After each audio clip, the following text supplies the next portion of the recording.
Hey, what's up, guys? Lucas Burnley here. You are listening to the Edge and Flow podcast. I'm here with my co host, TJ Schwartz, who is in the shop and just started dropping his new model. I think both of our brains are a rat's nest right now. It's Yes. a natural way of things after a Blade show. And so just an FYI, we're gonna get back on the rails here, but we were just talking before the podcast that our heads are spinning. So Yeah, it might be a little messy today. yeah. Good stuff. You hit the But ground running, man, right? You came in and you were all yeah. systems go. Yeah. So I basically before I left, I had the Overland Sport machined and at heat treat, and it basically finished at heat treat when I was on the plane to Atlanta last Nice. Thursday. And so I barely missed trying to get one put together in order to take to the show. So when I got back, it was waiting for me. So all I had to do was, basically laser, tumble, sharpen the one that came back from heat treat. I had 3 prototypes. And then I had to build a set of scales. So this week, I built a fixture for the scales, built a set of scales, built a handmade sheath for a prototype, then built the fixture for the sheath, and then production sheaths, and then I was ready to launch. So my goal for launching is like all materials are in house. I own all the steel, all that, all the fixtures are built. Everything has been used once or twice, then launch. That's like my kind of Prove the strategy. concept. So Yeah. here I'm like slowly trying to find time to, or make time to develop the mini dad, right? hmm So like when you look at building fixtures, what do you like what do you budget time wise to build one of those fixtures? So the sheath is a little bit strange because Kydex is unpredictable, so you Yeah. can't like plan it as easily as you can plan Yeah, that's a like the wild card. G10. So the sheath could be a multi-day thing, but it Hmm. ended up working out pretty smooth. So it was like a 1 day thing, and then pretty much any other fixture is basically a 1 day, Like a solid day. a Well, and solid day. you've got your process at this point. So fixturing the sport is essentially the same process Yeah, as fixturing the overland. yeah, it's the same. It's all the same. It's just Yeah, just even in CAD, I different just size. yeah, and like the feeds and speeds for doing all my like tapping and milling, I just copy pasted all over. So you can just like if you have a bunch of quarter 20 tapped holes in Hmm. both fixtures, you copy paste the cam from the other one, and you just Hmm. reselect the new holes, and then it's ready to go. Man, that's the beauty, right? Yeah, That's so it, the it's process it keeps delivering. went pretty good. Nice, man. So I got super happy with that little knife, dude. I've been carrying it. I'm really happy. But yeah, we launched it what 2 hours ago. We're recording on Thursday right now. Yeah, I've been super happy. It's big. Congrats. Hey, thanks. This is actually, I think this is the first time we've talked since we've been back from Blade. Yeah, yeah, Uh, Dude, Blade was fun this year. I Should we know. go into like some high points, low points? I don't Yeah, know, other yeah, points. yeah, yeah. I would. I guess I just would say the low point was flying out early on Sunday That's a terrible and idea. staying up late on Saturday. That was pretty bad. I'm I not gonna didn't even lie. wake up when you left the room. I know it was pretty bad, but I made it. Brutal. That Saturday night, man, it was an interesting one in the pit. Like I I tried to go to bed. I was like, I think about midnight, I started to like kind of work my way towards the elevators. I didn't get to bed till 3:30. I noticed that. I I remember just like one after another, like good conversations. Couldn't get that's away from it. something about that like 11 p.m. to 3 a.m. is Hmm. like a magical time at Blade Show. It's almost like the room is empty enough that like Yep. meaningful conversations start to happen. Because at like 10 o'clock in the pit, there's so many people that it's like very broken, loud conversations. It's like you're talking to somebody at a Hmm. bar, and it's like, yeah, after it quiets down a little bit, that's where Well, it's it's easier to cool. be anonymous, or like slightly anonymous when it's really busy. I hmm think that part of it is just the fact that when there's less people, you're more likely to like make eye contact and see someone that you actually like know and haven't hmm talked to, hmm than when it's just like full hustle and bustle Yeah. craziness. Yeah. But it was good, man. I don't know. Yeah, um, yeah, some really really interesting conversations. Good. But I was smoked the next day. Yeah. And you flew out Sunday at like later. Yeah, I flew out later, so I got to hang around the show for a little while. I actually had a meeting Sunday morning, which was good.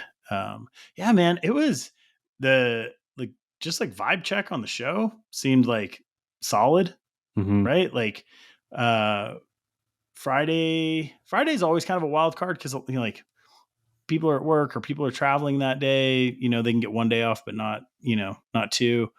But Saturday morning, man, it felt as busy as ever. Yeah.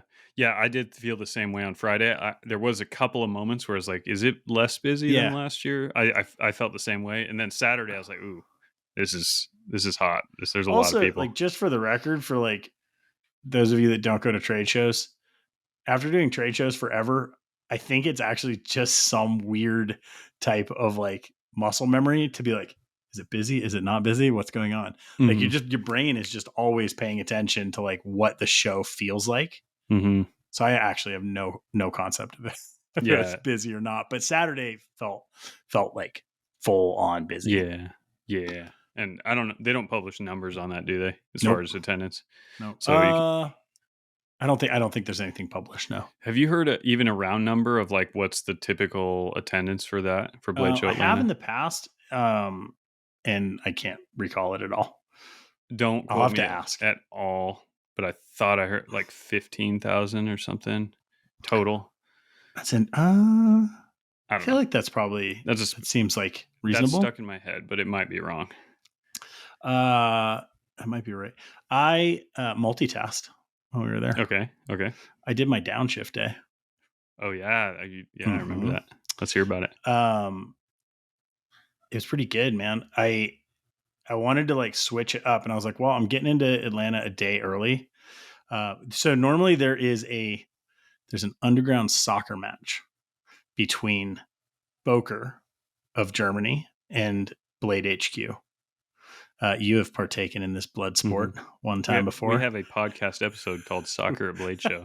It's We like do. episode number 2 or something. Yeah, Oh, really good. pause. Sorry. This Oh, is a 1 year anniversary. This dude, episode. that just made me realize that. Yep. This is the 1 year because I think One it's year. tomorrow's a year, but this will post after that. So Oh, yeah, wow. I just remember that was the thing I was trying to think of before. Okay, Dude, sorry to happy birthday interrupt. to us. 1 year. Yeah, That's pretty wild. yeah, Okay, sweet.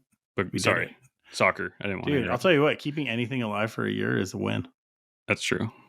Like, that's a win. Yeah. All right, so soccer. So I was flying in. I flew in Wednesday night to play soccer Thursday and tweaked my back in a gnarly manner and decided that that would not be a good plan. So found myself in Atlanta, essentially in a hotel room with a day to kill. And I basically got up Thursday morning and just split into downtown. So it was fun. The it was the day shifted because when I left, I had like 5 places that I was kind of like planning on like trying or like areas that I wanted to see. Mhm.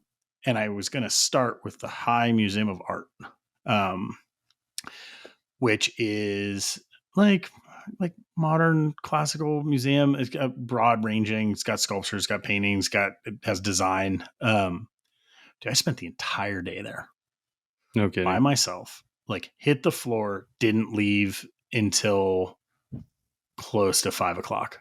Wow. So it must have been pretty voluminous. I think I just needed it. Yeah. Like I needed to be in like just a creative space, and I found myself just like I'll just like sit and hang out, which I don't usually do Hmm. in galleries or museums. Did some sketching. Just stayed like even food. Like I was like, oh, I'm Yeah. gonna like split. I'll go like eat at this restaurant. I didn't want to do it. Would you say that in that museum was there like a stillness to it, or was it pretty busy? 100% stillness. That's I awesome. think it played a big part. And also, it had so many venue changes internally that I think what I normally kind of crave, which is this like, okay, like this like kind of like reset, like creativity, and that happens sometimes through like the change of location. Hmm. I think just changing locations inside the museum um, kind of satisfied that thing. It was Yeah. just total. I don't know. It's like pretty nerdy and like, but it was unexpected. But there's a lot to look at in there too, and Yeah. like you said, you showed me a few pictures at the show of like the different themes, Hmm. and so it's like you're entering different worlds going through there. Yeah. I That's think cool. I took a ton of photos from inside, and I just felt like like a lot of inspiration. And it's not always that. Like, you're not always around things that give you like conceptually ideas. At least I'm not. Like, even if I'm in a creative space, it doesn't mean I'm always going to like pull something like a creative idea from it. Hmm. And it just happened like this day. Like, I don't know, like everything I saw, I just felt like charged by it. Hmm. Um, and so it was really good because I felt like energized before going into the show, which for me is always kind of an issue because a Hmm. lot of times I'm like run down when I hit the show floor. So Yeah. this was like a sick like pre-coping method for like a Yeah. lot of busyness. Yeah. No, that's cool. I'm glad you did that because I was the opposite this year for sure, kind of coming in like a ball of fire, and Hmm. yeah, it really shortens your ability on like the first and second night to survive late. Yeah, Yeah, that's for sure. yeah. Well, It's that's cool, definitely man. it's a there is a game to trade shows, Hmm. right? Because I mean, ultimately, I think we probably agree like number one benefit at this point is like the human element, like Hmm. networking slash community element, Hmm. right? To do that, you have to like kind of be prepared to do that. You have to be on, could be Yeah, you got to be live on. on the ball. Yeah, Yep. and be able to like switch conversations quickly Yeah. and kind of adapt. But Yeah. it was fun, man. Trying to think of like any big takeaways. Big one, man. I got to meet and hang out with Peter McKinnon, and so did you. I've been talking. He's a photographer and has Pete's Pirate Life, which is like a EDC, like a fun EDC brand. Hmm. But it's like it's weird in the knife industry. You meet almost everyone at some point. I feel like if you're doing shows, Hmm. Pete and I have been talking for like a decade, but there's been no crossover. We've never met. Yeah, that's Um, amazing. and it was really like pretty cool. And there's enough like I don't know. There's enough like just context. So it's like we just met up and you start hanging out. It's like Yeah. not like meeting someone for the first time. So that was Yeah, and pretty good. I don't know anything about him besides watching his content, but like just meeting him briefly, I mean, he just seems like such a high quality human, Yeah, good in dude. general. Yeah, from like the content standpoint, dude, there's a lot of content creators there, Yeah. right? Yeah. No, I noticed the same thing. There you'd kind of be standing in a group of people either in the pit or like in the hallway by the show, and you look around, you're like, I know all these guys from Yep. YouTube. Yep. Yeah. So everybody, and they, for the most part, seems like at this point know each other, Hmm. which I really, really love because instead of it being like a competitive field, it's almost like knife making where It's collaborative. it's collaborative and I think just maybe generational where they realize like, man, it's like better with friends, Hmm. which is like you think about it and like what is content creation like on a base level is like advertising, marketing kind of, right? Hmm. I don't know that that's always necessarily like the most like I don't know shared space, Right. Yeah. but Yeah, I feel like media is a very fiercely competitive thing, but yeah, in exactly. the Just in the media in YouTube general. world, it does feel different. It's like there's two people even outside the knife industry, you'll see two YouTubers who seem like they're competing for views, Hmm. but then all of a sudden you'll see them in a video together and they're friends, and That's it's pretty. you know what I mean?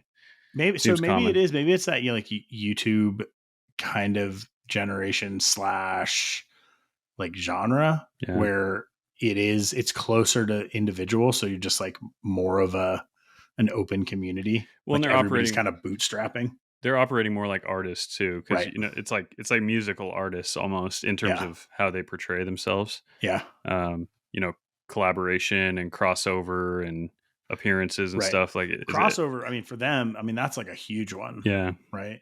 Well, I was just thinking about like overland stuff and thinking like same exact thing. Like a lot of the Hmm. guys in there, you see them pop up in each other's video or go camping together, which is pretty coal. Yeah, it's really cool. Yeah, bunch of good guys.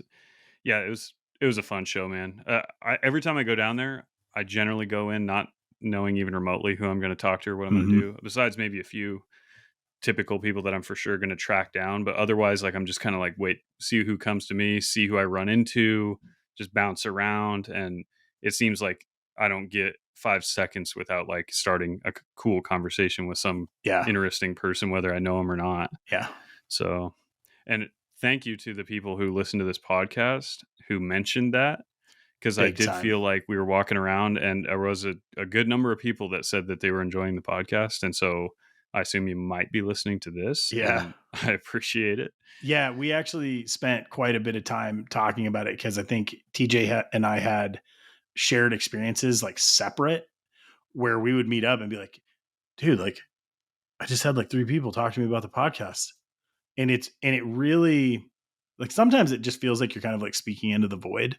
Hmm. And this show, it was just really nice, Yeah. like positive affirmation. So thank you guys. Yeah, for sure. Because I mean, we look at the analytics and you see views and downloads, and it's like, who are they? Because that's Right. what's going through my head. Okay, Right. X amount of people, but I Right. don't know who they are. And so, yeah, when a person walks up to you who's a custom knife maker, says that they listen, it's like that's one of those numbers right there. Like It that's is. Yeah, I really know. cool. And it was so broad spectrum because it was knife makers and it was collectors and it was just like other like industry people. Like Hmm. the I was surprised. I don't know why I was surprised, I guess, but it just felt like and maybe I'm surprised because we've done at least a show between, but this is like Hmm. much further down the road and it's a much bigger show. But Hmm. it did just feel like there was a lot of Yeah. I don't know, people kind of commenting on it, which was cool. So next year at Atlanta, you can hold us accountable. We're gonna have merch for the Edge and Flow Yeah. because the Ooh. whole time I was walking around thinking I like know. I'm wearing like a Patagonia hat or whatever it was I was wearing. I'm like, I feel like a dummy. I need to have Edge and Flow Yeah. stuff. At least some like patches to give away Yeah. and stuff. Yeah. Yeah, I think that's a good. It was fun. It makes I think trade shows over a long timeline, like they can feel the same, right? Like you Hmm. start I always say Blade Show for me like feels like the Coliseum. Like I walk in and I smell the carpet and there's like a Hmm. general level of noise that is Hmm. familiar and the lighting is familiar. I'm like, oh, I want to be behind my table selling product. And then I'm Yeah. really happy I'm walking around. But these little hit points where you can reinvent what it means to be at a show over the long run, I think are incredibly valuable. Hmm. Um, I had two like in that thought process, two fun experiences. So Blade HQ asked me if I wanted to be a judge for the Bally Comp, which I jumped at. Dude, it was so fun. It was That so fun. I keep missing that, and I keep thinking that I'm dumb for missing it because it sounds awesome. 100% priority next year, dude. It was it was so positive and the crowd was like so engaged and excited and the competitors were like super talented. Hmm. It's Um like a party. Sounds like it was a flippin' knife party. that's I sweet. mean, and it was so fun. I was sitting next to Dave from ProTech. Dave Wattenberg from ProTech was the other judge. So we were like the style judges. So essentially, we were the layman judges. Like you don't have to know the names of all the tricks, but we want to know if it looks good.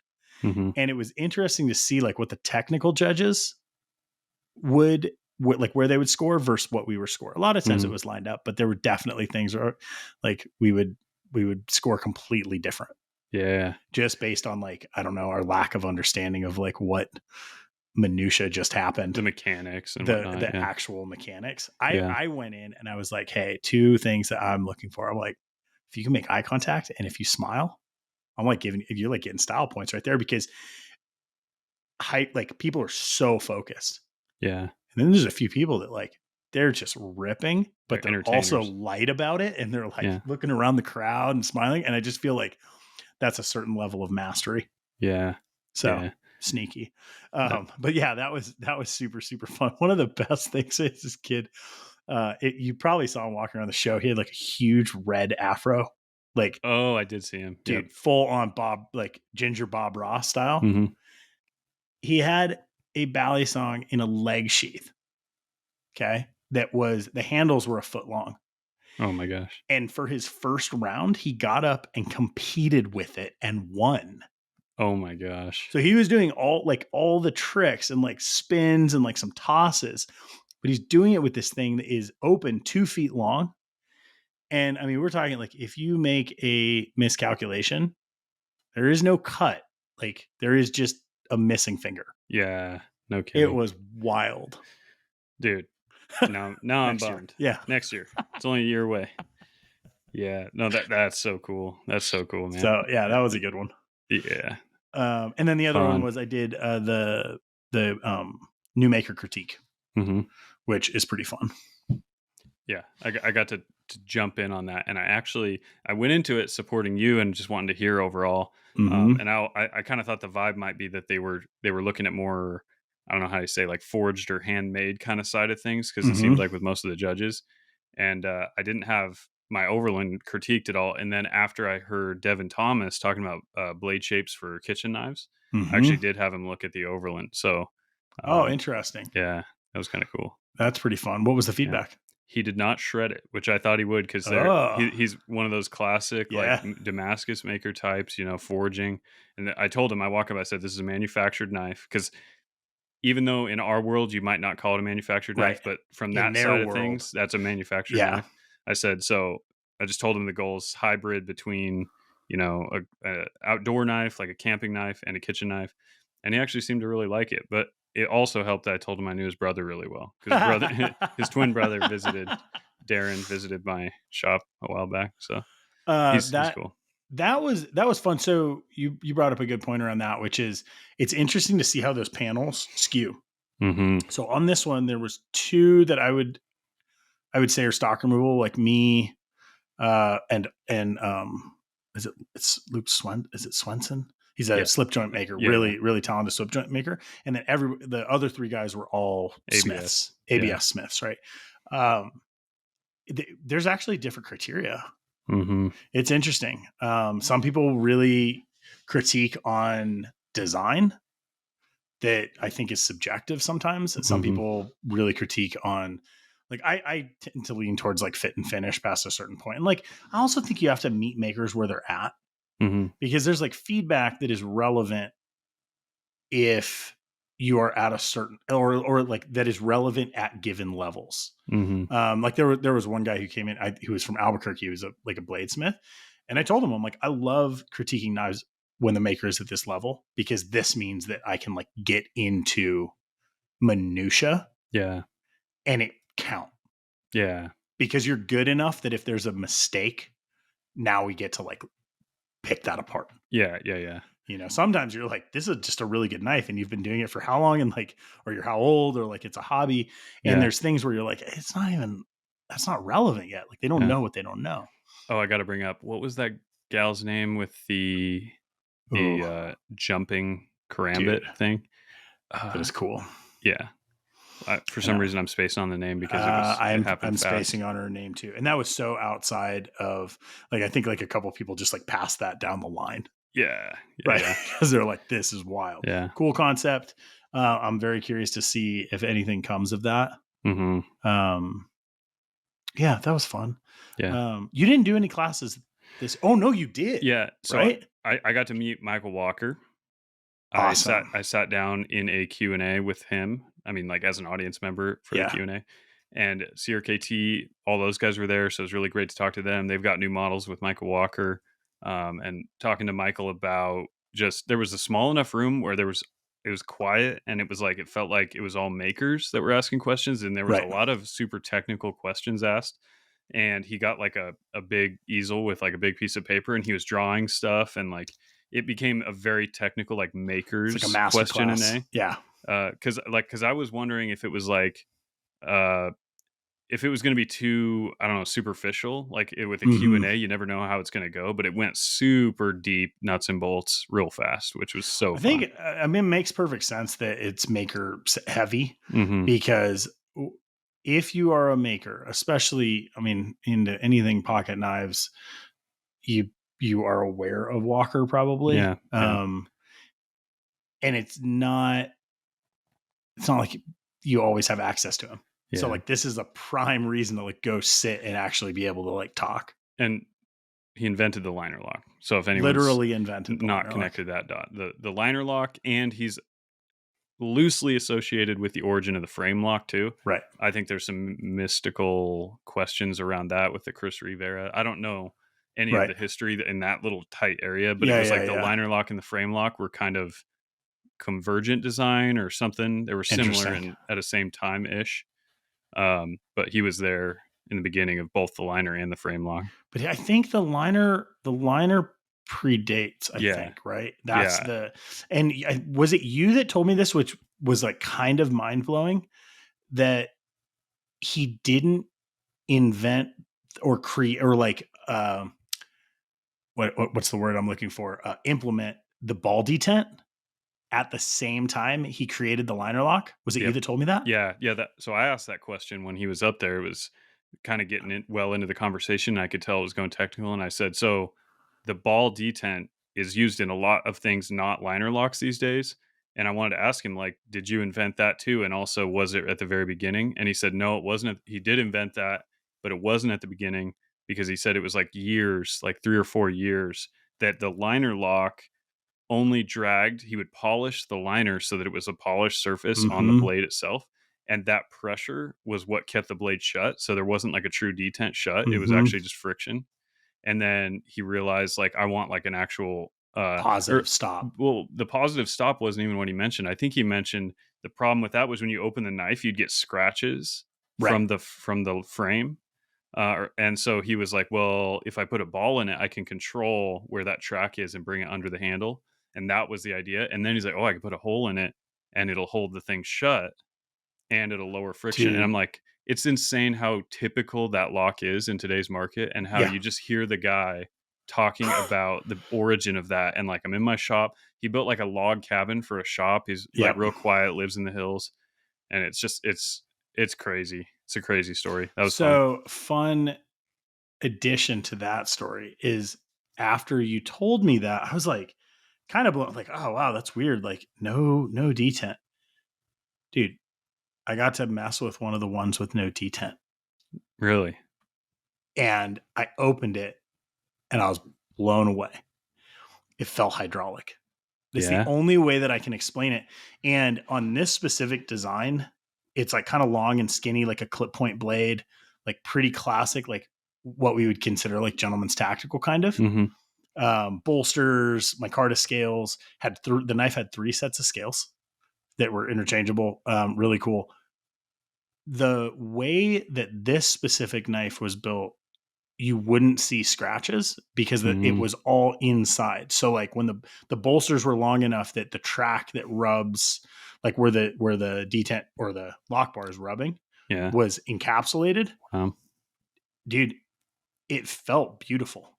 And I really? mean, I don't even know what era. It had to be like 70s or You're something. I so mean, 80s. this is a vintage Michael Walker. Vintage Michael Walker, If I remember right in that Q&A, I think it was the early 80s I think early it 80s. was like 80, 81, 82. I think it was when Okay. this Yeah. was all Yeah. popping off. Yeah. So 81, I think, is when he did it, Yeah. right? The Yeah. original. Yeah. So yeah, this is like early 80s, but it was just something that as like a modern knife maker who like when I learned to make liner locks, every single one has had a detent. Mhm. It was so strange messing with a knife that didn't have it and simultaneously realizing that it worked beautifully. That's so cool. And But so you how had did it limitations, right? Like you have limitations to the design if Yeah. you don't want scratches to show, but And how did it feel on the close like when you're pulling it out of detent position? it felt hydraulic. Really? Like it was super smooth. There was like Linear. resistance on it, but not like grabby or gritty or anything. Uh, Um, that was really nice. I This is like a total preference thing. I like when knives have resistance. same. Like I see on like on the Insta webs, the like people like Uh, dropping the blades like drop free and stuff. I don't like that. Me neither. Did Um, Chris Reeve like beat you up and then tell you that you have to believe that? He's No, famous. but He's is he famous about that? famous about that, yeah. I wonder if that's a generational thing. I do know where I encountered it first was working with Bob Terzuola. Mhm. And it was this, it's like the same thing. He's like, a knife shouldn't just like fall open or fall closed. Yeah. No, You I should have to agree. like intentionally open it. And I love that. And it's still like, I think it's the fidgety nature. Like some people are just like, ooh, it's Mhm. like really fidgety. Speaking of Bob Terzuola, another super fun part of the show was getting to go to the Knife Makers Hall of Fame inductions. Yeah. It was cool.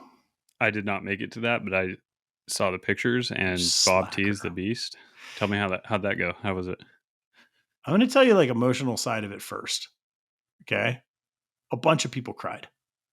Like legitimately, they're just, they're, it's a lot of emotion. I've been to a few of them now. I mean, Bob's got 40 years in the industry, Mhm. right? This is like big. This is like Universally loved big, too. I mean, universally loved. Like, and it's a certain level of like recognition from your peers and your industry for like a lifetime of achievement. yeah. It's a big deal, Yeah. right? Um, there was 3 people inducted this year. Really, really cool. So, Devin Thomas, Steve Schwartzer, and Bob Terzuola. And like when you think, It's a lineup. dude, it's a lineup. We left, and I was talking with Tom Crine and Jared Oser about this, and like all of us were kind of like just standing outside, and we're like, wow. And there was like a shared feeling that the it's like a certain type of like excitement or like pride that I remember feeling like very early on in the like when I was in the knife industry, like just this excitement. I left the room like feeling that same way, like Mhm. just really inspired and like that is so cool. You also realize like as these guys are talking, so everyone who is inducted is they have someone present for them. So like Ken Onion presented for Bob Terzuola, right? Um, Bill Rupel present presented for Devin Thomas, and Neil Kamimura presented for Steve Schwartzer. And like, it's the same thing. Like you just realize you're like, you've spent 20 years like hanging out with this dude, or this guy is so pivotal in your life as like a maker that oh man, it's a lot. Like you hear Yeah. what they have to say, you hear the stories. Like also some of these guys, dude, they're just funny. Like Bill Rupel, that dude's funny, Yeah. Yeah. right? Like he can Ken talk. Onion. Devin too, Ken too, Yeah. right? Like same. Yeah. Neil, the induction that Neil gave for Steve Schwartzer, I actually went up and talked to him. I'd never met him. I went up and talked to him afterwards, and I was just like, that was beautiful. Like Mm. the way that he spoke about Steve and explained kind of like his contributions to the industry. For those of you guys that don't know Steve, they call him the Wizard of Steel. Um, I'm 99% sure he was the originator of canned Damascus, but if that's not 100% true, he was like right there in the beginning, but I'm Yeah. pretty sure he developed like canister Pa- yeah, Damascus, like powder metal powder Damascus. metal Yeah. Damascus. And he's really fun because he keeps learning, and he's like, he's probably in his 70s, and he's like, his Instagram rips. Like he's posting Mhm. videos, like he's just I think like a lifelong learner Yeah. and simultaneously gives back. So it's like that's pretty unique. That's so cool. I Um, believe I've met him, but I don't think any meaningful way have I met yeah. him. Just maybe in passing. But Uh, so that's like sidetrack there. Ultimately, though, what you realize is like our paths in this industry cross so many times. Like growing up, you hear about guys like one of my mentors worked in Bob Loveless's shop, right? And you're like, wow, that's wild. But as I'm watching Bob T get inducted, I think I worked in Bob T's shop, and it was just very surreal. Where yeah. you're like the crossovers and the relationships, dude. It's such a cool industry. Yeah. you know? Dude, I agree completely, and like I miss that too. That was it was like a I think you had to buy a ticket. I don't think I Hmm. got on the ball on that, but that's amazing. I mean, the history of the knife industry. I mean, it's like basically man's oldest tool. So it's like, man, there's almost nothing else like it as far Yeah. as like these people are meaningful players in a game Yeah. that's been played for tens of thousands of years. Yeah. It's crazy.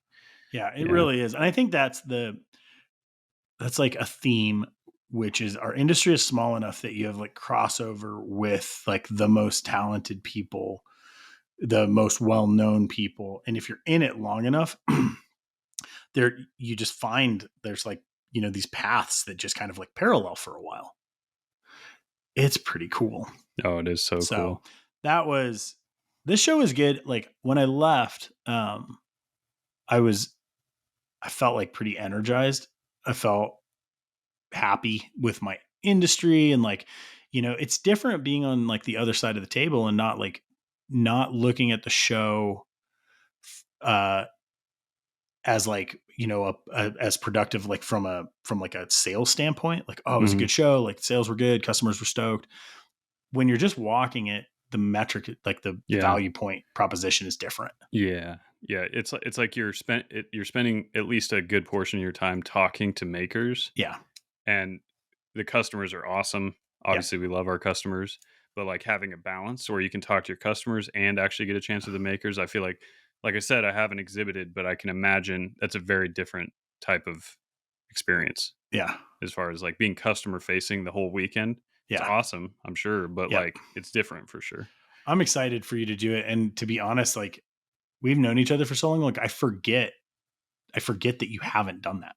Mhm. It's so you're just so integral industry at this point that to me it's strange to be like, wait, you haven't been doing shows? Like Yeah.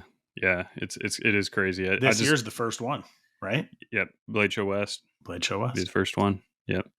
I'm excited for that. It's gonna be good.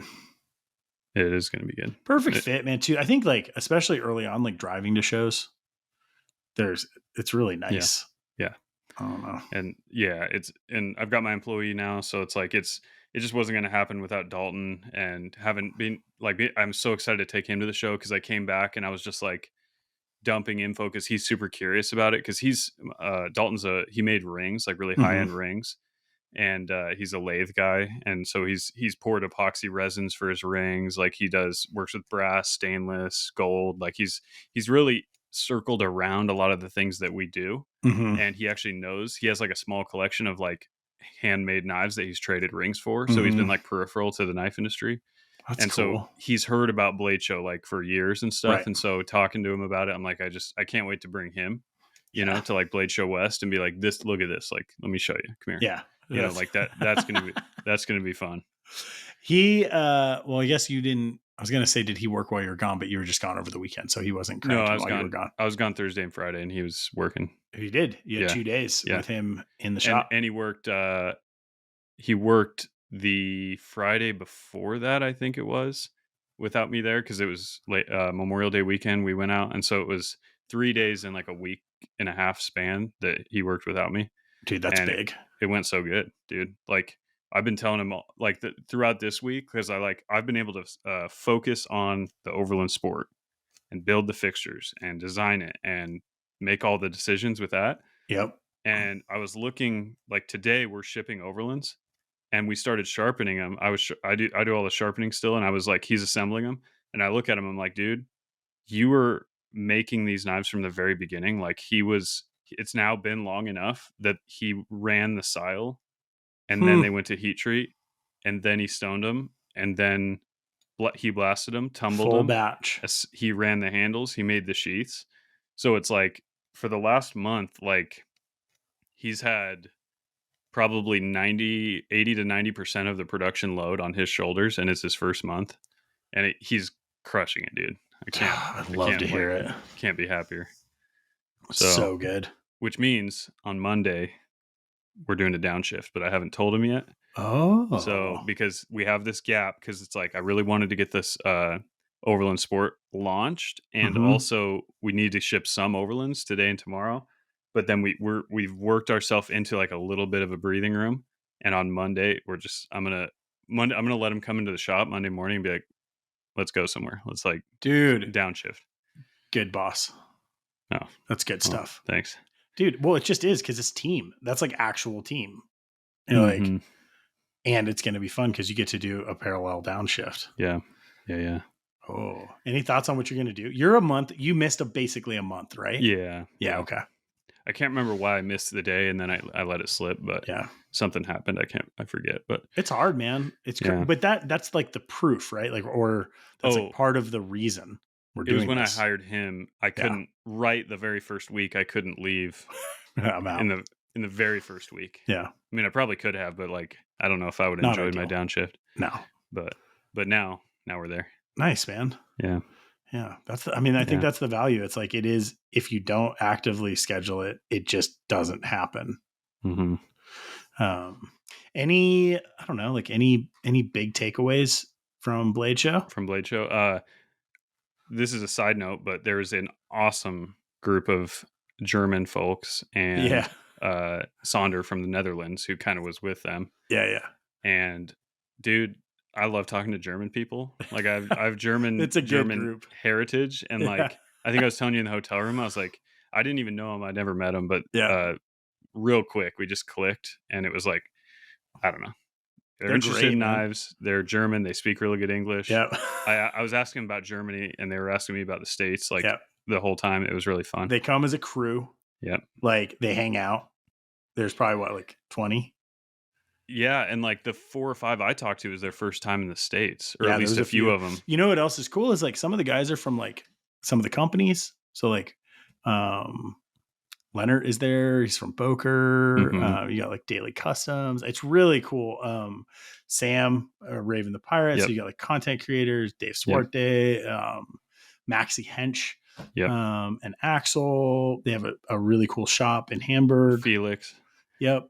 Yeah. I mean, it is like, it's really good. I've met some of them different times over the years, like either like I met Maxie and Axel at Boker's 150th anniversary party, right? And I've met a bunch of them at Iwa, but it's just like such a good, genuine group. Again, like indicative of the knife industry, but they're out of their like home country. Yeah. So I think like they're real tight in Atlanta, and it makes it super fun to hang out with them.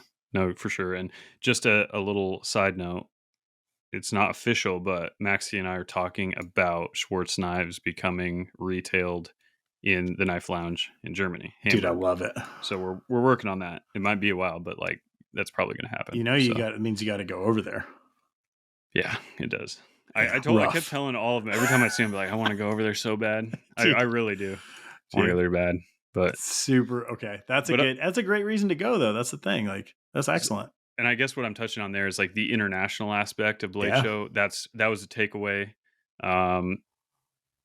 I hung out with Tactile Knife Co. Yep. And those guys really had a good time with them. Like really enjoy them as people and just as what they're doing. Yeah, good dudes. Yeah, just I kept telling people, because the first question everyone would ask me is like, what did you see out there? What's new? What are you liking? What and you know they're there to see knives, which a lot of people are, but I realized like I went the whole show not looking at knives very much, because I was like, man, all these people that I freaking relate to, is just good to hang out with them. I did the exact same thing. Yeah. Like it wasn't product focused. Yeah. At all. Yeah. People before product, man. People before product. Humans are important. It was good. And I was up too late and then very, very tired. But I don't know how you made it Sunday, man. Honestly.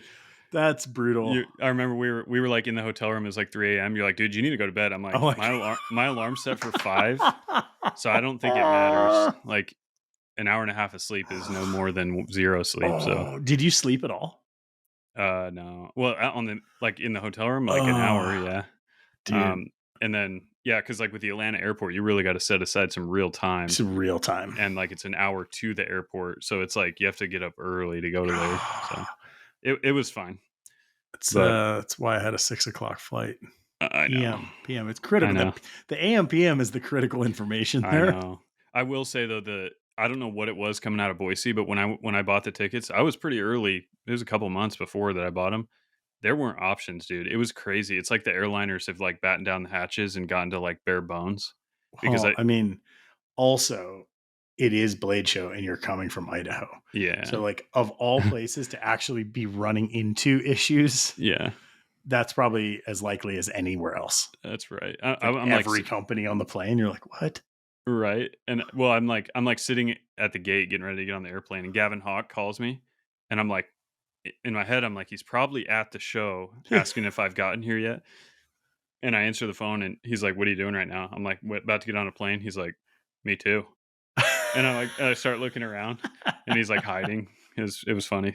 So I chatted with him. They're doing awesome work too. Dude, I didn't even get to see Gavin. This Mhm. show, for all the conversations and people that I did see, it actually, especially the first day, it felt busy. Mhm. There's like I didn't see Gavin once. Yeah. That's a trip. He's a slippery dude though. He It's like true. I try to track him down at shows. He's one of the harder guys to track down. That's true. I don't know what it is. He's always moving around. He doesn't I don't think he spends like a ton of time behind his table. I Yeah, think that's the thing. But yeah, he's slippery. But it's yeah. a way to do it. How? Okay, so they had a booth. Mhm. They had employees with them. Mhm. Like, give us a breakdown. Like, what did that look like? Because they've grown a lot. Because I rode in the Uber with them from the airport, so I Oh, was nice. with the squad. I think there was 2 people that flew in before. I Hmm. wanna say he had 4 employees with him at least, maybe Dude, more. I mean, that's you start to Yeah, have a real team. yeah, yeah. So, yeah, I mean, I went by 3 hours into the show or around lunchtime after, the first day. They were sold out. He's like, "It's all gone." So they had their couple auction pieces, I Yep. think, and that was it. He's like, "I was gonna hold some over for tomorrow, but" he was gonna sell out and like it was I don't know, it was so fast that he just let it all go. It was done. Oh, man, Yeah. So that's cool. I think he's doing really well and he, he did tell me he had some issues with some screws and he was supposed to bring a whole nother range of knives, but that new box cutter one Oh, that thing's and slick. they're all like one screw away from being assembled and that one screw came in with like an issue or something like that. So that's a bummer. Oh, that's hard. Yeah. Production problems at scale terrify me. Yeah. Yeah. I've had like just enough taste over the years to be like, oh, you're like working on 200 knives and something's wrong. And it's like, it's a lot different than when it's on 5 knives. Yeah, it is. You Yeah. know, 200x a small problem is a big problem. it's not a small Happens problem. quick. What else is going on, man? What do we got coming up? Uh, Anything? so there's the show in Oregon, Yep, I got that coming up July. in July Yeah. 29th. Yep.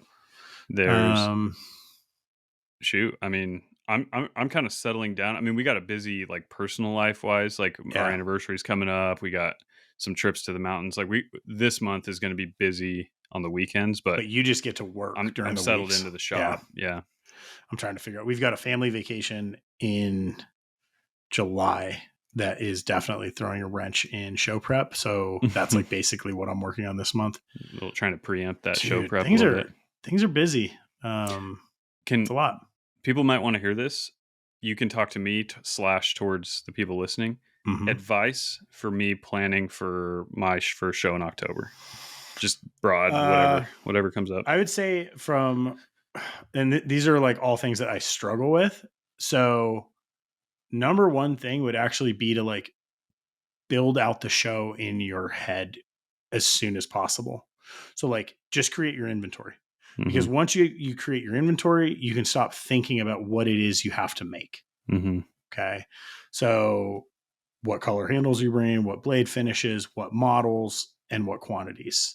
Mm-hmm. Um, Big thing for just general trade show, uh, especially if you have output, is to not cover your table. Mm-hmm.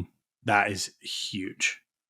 Because in my opinion, people stop seeing the knives and just start seeing like mass. Yeah. Um, you are you doing a table or a booth? A booth. Are you doing it? Ooh, man, just like straight into it. Time to rock and roll, man. Sweet, because you're driving. Mm-hmm. Are you gonna mock it up and like design a booth? Of course. Yeah, Yeah. there you go. I mean, Yeah. see, dude, you're in like a different game, I think. But take change. Take Take change? change. Yeah. What do you mean? Like Paper folding cash? money. Yeah. Oh, yeah. Yeah. Um, You mean for like cash buyers? yeah. Yeah, yeah, I Which see. is the Yeah. majority of your cash buyers, right? Yeah. Yeah. Um, I'll take some merch. So if I had like a prescription for you, it would be build out a list, an inventory list for the show.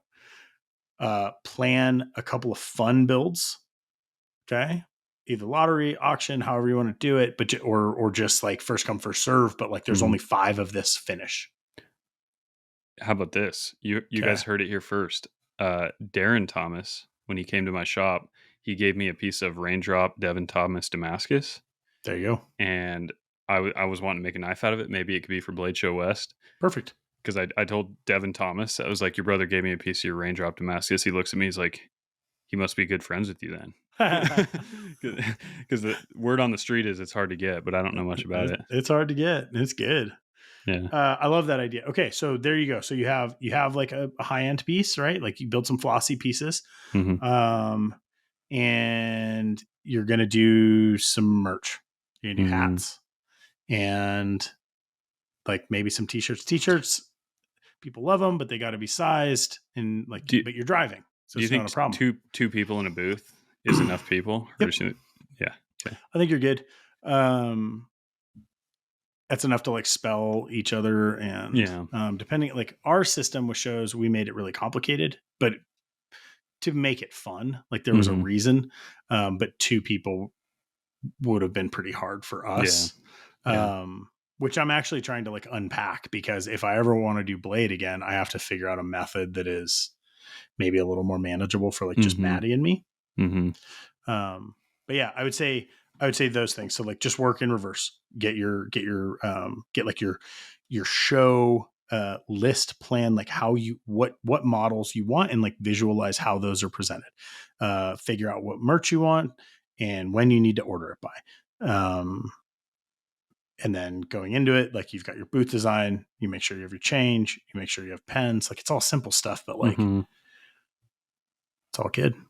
I'm gonna have to Dude, I'm figure that out. excited. I'm excited to see it. I'm excited. I'm nervous, not really for the show environment or for like Yeah. selling knives. Cause like, I'm going to be honest, if I don't really sell that many knives, like I'm actually not, that's not really what I'm thinking. I just need to get my head in the game and get just like an experience behind me on like how this goes. Okay. I guess what makes me nervous is like making sure I don't show up like with an underwhelming or like that I don't come in stressed and with like underwhelming supply or like I don't think if that's I, going to if I happen. don't do it justice, I guess I would I say. don't I don't think that's going to happen. Like I mean just like as a gut like how many knives are you going to bring? I Cuz you have don't some know. models now which is pretty Yeah. cool, Yeah. I right? mean, so we're targeting actually having inventory on the shelves, Okay. so that we not assembled knives, but like Yep. partially disassembled so that we can ship like on demand, which Yep. we'll be doing that within the next couple months. So if I'm taking inventory, I may not have to make it for the show. Right. It may be able to come out of standing inventory. Yep. And so it would just come down to like how many are we going to assemble or kind of a stretch goal. Yep. Is it possible to bring the blades disassembled and sell them custom configured off the booth? I'm thinking about it. I think yeah, you could definitely do that. I think 2 people starts to be maybe a push on that Yeah. depending on like the how many people are like coming to you guys. Yeah. The other area that I would push you on a little bit is like why are you doing the show? Like I think you should bring some special models, just different configurations, things that Hmm. people can maybe Yeah. only get at the show. Like they're Do there, they some met you, you had some funky handle like materials. signature series stuff. Kind of, yeah. I So, think that would be fun. so you think maybe I could bring like some of this common ordered configurations from my Yep. site that are just Yep. like on display Yep. and then have the main booth display be some special knives. Yeah, something like Yeah. that. Yeah. That's where I think the like the game of knife like comes into play around shows. Uh is strategy. So like Hmm. how can you make it fun for customers? How can Hmm. you make it like how can you reduce pain points? Like how can you give them the best options and the best Hmm. experience? And then The other one that I'll throw for you is you already said like sales aren't the primary incentive, Mhm. right? So obviously you can look at it from the same like, well, I'm going to meet people. You could also add in what is it that Schwartz Knives wants from doing a trade show?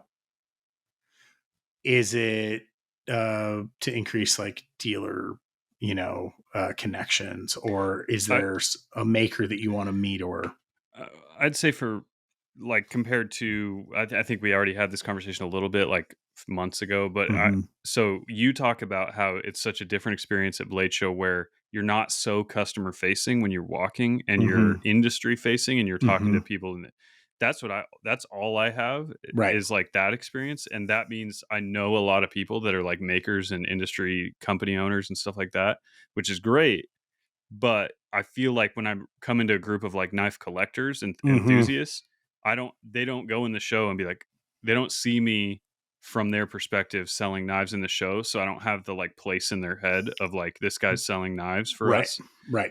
so it's like, I don't have the street cred or like the imagery Yeah, yeah. around showing up to see me if you're a customer, you know Yep. what I mean? And I want to build that.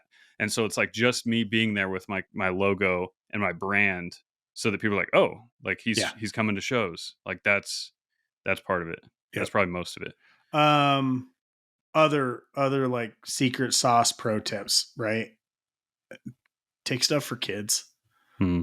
Like we usually try to have some like little stuff that we can give out because kids are Yeah. walking around and they get told 10,000 times like don't touch that, Yeah. and it's fun to reach over the Yeah. table and hand them Well, something. that's why I made the Overland Sport. Yeah, totally. Here you go, kid. Don't cut your finger off. Quick little story. I'm like, I put that, I have the in pocket sheath for that with the knife. Like I had it in my waistband, and Wilson, my 1-year old, comes over and as he sees the yellow and he like puts his hand on it, and I'm like, he can't pull that out. Like he didn't have an angle. He's not Yoink. strong enough. Immediately he just draws this knife and like swings it around. I'm like, oh no, oh. So Oh man, I guess it's that intuitive, that's but good. That's yeah, good. I used to when I would do kydex, I called it the grandma test. yeah, And it's like if you give the candle knife to your grandma and she can get it out of the sheath, it means that it's like it works. Because we forget as makers that you do certain tasks so much that it becomes disproportionately easier for you than for someone without like the muscle muscle memory. memory Yeah, and technique. And so like I'll watch like you watch someone like go to pull a knife out of a kydex sheath and they're like mm-hmm. you're like Mm-hmm. no, Yeah. not right. Or It's not right. they'll squeeze the kydex like right on the blade or Yeah, something. Yeah, that's like a whole different thing. Like yeah, I was talking about that with somebody at the show. Like the classic is you put your like index finger up over the top of the sheath and then try to pull the knife out, and you're like, that's a severed tendon. yeah. That's called a cigar cutter. Yeah, that's a Yeah, cigar cutter. yeah, Um, yeah. So I mean, that's like I look at shows and I try to create as much value around the experience for everyone involved as possible. A lot of times, like SciPops, like for us at shows are like a really big thing, right? hmm, A lot of times I'll just like have one in my pocket.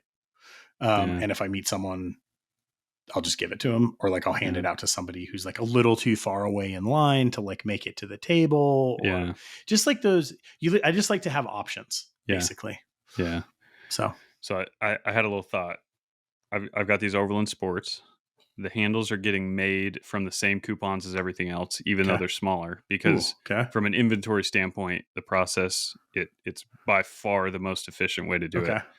Um, that leaves like a 3/4 inch slab that falls off Yep. because I have it shifted to one side. Yep. I want to have every Overland Sport that gets made something machined out of that so that I it's love like that. so that by default you just have whatever these little things are just piling up. Dude, you're just doing a fob. Yep. That's And just all I have it hear is like a little fob, cool because fob with your yeah. logo.